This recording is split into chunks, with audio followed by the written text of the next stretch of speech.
আজকের মার্কেট বিশ্লেষণে যদি বলি, অ্যাডভান্স হয়েছে 283টি, ডিক্লাইন 54টি এবং আনচেঞ্জ 47টি।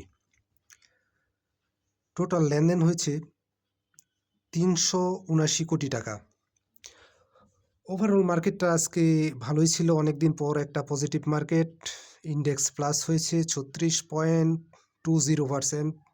সব মিলিয়ে বলবো যে মার্কেটটা আলহামদুলিল্লাহ ভালো। গত 2-3 দিনে যে পরিমাণ প্যানিক দিয়েছে মার্কেট, আসলে অবিশ্বাস্য রকমের মানুষের হার্টবিট প্লাস শারীরিক কন্ডিশনের 12টা বাজায় ফেলতেছিল। যাই হোক, অবশেষে একটু স্বস্তির মার্কেট আজকে গেল। যদি আপট্রেন্ডটা কন্টিনিউ করে তাহলে যারা অনেক বেশি লুজার বা সবাই লুজার বলতে কম বেশি লুজার তো সবাই কম বেশি আছে, সেক্ষেত্রে তাদের পোর্টফোলিওতে কিছুটা ব্যালেন্স প্লাস হবে। এ হচ্ছে অবস্থা। যদি মার্কেট কন্টিনিউ করে তাহলে সবার জন্যই কল্যাণকর।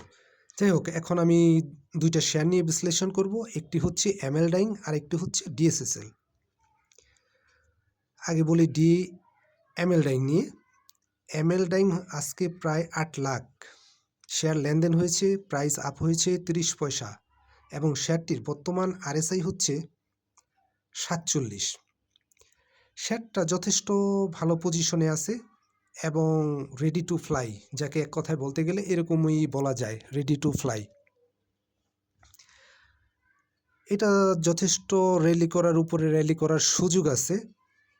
এই শেয়ারটা আপনারা দেখতে পারেন, যার কাছে আছে তো আছেই, আর যাদের কাছে নেই তারা এই শেয়ারটা দেখতে পারেন। এবং আশা করা যায় এই শেয়ারটা যদি আপনারা সঠিক জায়গায় বাই দিতে পারেন, কম বেশি ইনশাল্লাহ প্রফিট হবে বলে আশা করা যায়।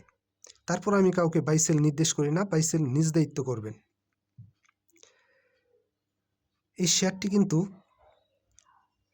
কিছুদিন, এই 2-3 দিন আগে কিন্তু একটু আপে ছিল, পরবর্তীতে আবার ডাউনটে আসছে এবং বাইংয়ের কারণে বাইরের অ্যাক্টিভ থাকায় শেয়ারটা কিন্তু আবারও আজকে 8 টাকা 30 পয়সায় ক্লোজ করেছে। যথেষ্ট ভালো পজিশনে আছে এবং এটা কিন্তু যথেষ্ট কারেকশনও হয়েছে। তো এই লেভেলে খুব বেশি মানুষ বাই করতে পারছে বলে আমার মনে হয় না, যেহেতু উপর থেকে কারেকশন করে নিচে চলে আসছে। তবে বর্তমান যে পজিশন, তবে অবশ্যই ইন্ডেক্সের উপর দৃষ্টি রেখে ট্রেডার ভাইদের বলবো, আপনারা যে ইন্ডেক্সের উপর দৃষ্টি রেখে এই শেয়ারটি বাই করলে আপনাদের কম বেশি প্রফিট হওয়ার পসিবিলিটি আছে, সঠিক জায়গায় যদি বাই করেন। তবে বাই করার সাথে সাথেই অনেক সময় শেয়ার যে উপরে চলে যাবে, বিষয়টা এমন না।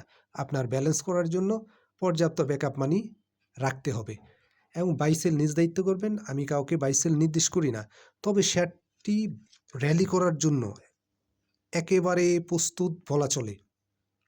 যথেষ্ট পসিবিলিটি আছে এটা উপরে যাওয়ার জন্য।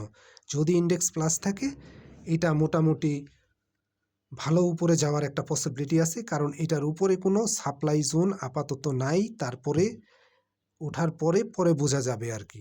তবে আপনারা যে কন্ডিশনে আছে চাইলে আপনারা বাই করতে পারেন, তবে বাই সেল নিজ দায়িত্ব করবেন। নিজে বুঝে শুনে কেউ বললে সেই কথায় প্রভাবিত হয়ে না হয়ে নিজে চিন্তা ভাবনা করে বাই করেন। তবে বাইয়ের জন্য এবং র্যালি করার জন্য শেয়ারটি এখন পারফেক্ট সময়ে বলা চলে। তবে বাই সেল নিজ দায়িত্ব করবেন। ভালো একটা পজিশনে আছে, আমি বলবো যে এটা ভালো পজিশনে আছে এমএল ডাইং। চাইলে আপনারা এই শেয়ারটা দেখতে পারেন। আরএসআই বর্তমানে 47, বাড়ার যথেষ্ট জায়গা আছে এবং মার্কেট যদি পজিটিভ থাকে শেয়ারটা উপরে র্যালি করবে এবং ভালো উপর পর্যন্ত যাবে বলে আমি আশা করি। এরপরে যে শেয়ারটা নিয়ে কথা বলবো সেটা হচ্ছে আপনাদের পরিচিত, অনেকের হয়তো আছে, ডিএসএসএল। এই ডিএসএসএল যে শেয়ারটা অনেকের কাছে আছে, বর্তমান বাজার মূল্য হচ্ছে 8 টাকা 60 পয়সা, 40 পয়সা প্রাইস আপ হয়েছে। 7 কোটি শেয়ার লেনদেন হয়েছে। টেক্সটাইল সেক্টর একটা শেয়ার, এটা সবাই অবগত আছেন। তবে শেয়ারটার আরএসআই, এটার আরএসআই হচ্ছে 47, এমএল ডাইংয়ের মতো 47, বাড়ার যথেষ্ট জায়গা আছে। যদি এটা এটা যদি ইন্ডেক্স পজিটিভ থাকে তাহলে মোটামুটি যথেষ্ট উপরে যাওয়ার একটা পসিবিলিটি আছে। তবে সব কিছু সম্ভাবনা মাত্র 100% নিশ্চিত করে কিছুই বলা যায় না। যদি আপনারা মানে মনে করেন যে নেওয়া যায়, তবে আমি মনে করি যে এটা একটা ভালো পজিশনে আছে, ইন্ডেক্স প্লাস থাকলে আপনারা এই শেয়ারটা দেখতে পারেন। আর আমি কাউকে বাই সেল নির্দেশ করি না। শেয়ারটা যেহেতু যথেষ্ট পরিমাণে কারেকশন হয়েছে, সেই হিসাবে শেয়ারটা উপরে যাওয়ার পসিবিলিটি আছে। এবং যদি কেউ বাই এন্ট্রি নেন, এন্ট্রি নিলে ভালো করার একটা পসিবিলিটি আছে, একটা ভালো প্রফিট গেইন করার পসিবিলিটি আছে। তবে আমি কাউকে বাই সেল নির্দেশ করি না, বাই সেল নিজ দায়িত্ব করবেন। সব কিছু এই শেয়ারটার পজিটিভ আছে বলা চলে। যদি ইন্ডেক্স ভালো থাকে ইনশাল্লাহ আমরা শেয়ারটাকে ডিএসএসএলকে দেখব উপরে র্যালি করতেছে, এটা আশা করা যায়। তবে যে কোনো শেয়ারের ক্ষেত্রে বাই করার ক্ষেত্রে অবশ্যই আপনার পর্যাপ্ত ব্যাকআপ মানি রাখতে হবে। আজকে কিনবেন কালকে বেড়ে যাবে, এটা থেকে বেরিয়ে আসুন। আপনার শেয়ারটা নিয়ে আপনি চিন্তা ভাবনা করেন, আরেকজনের শেয়ার হোল্ড হলো না বেড়ে গেল সেই দিকে ছোটাছুটি বাদ দেন। যে যেটার মধ্যে আছে সে বলতে পারবে যে এটা আসলে কত দূর কি হয়েছে।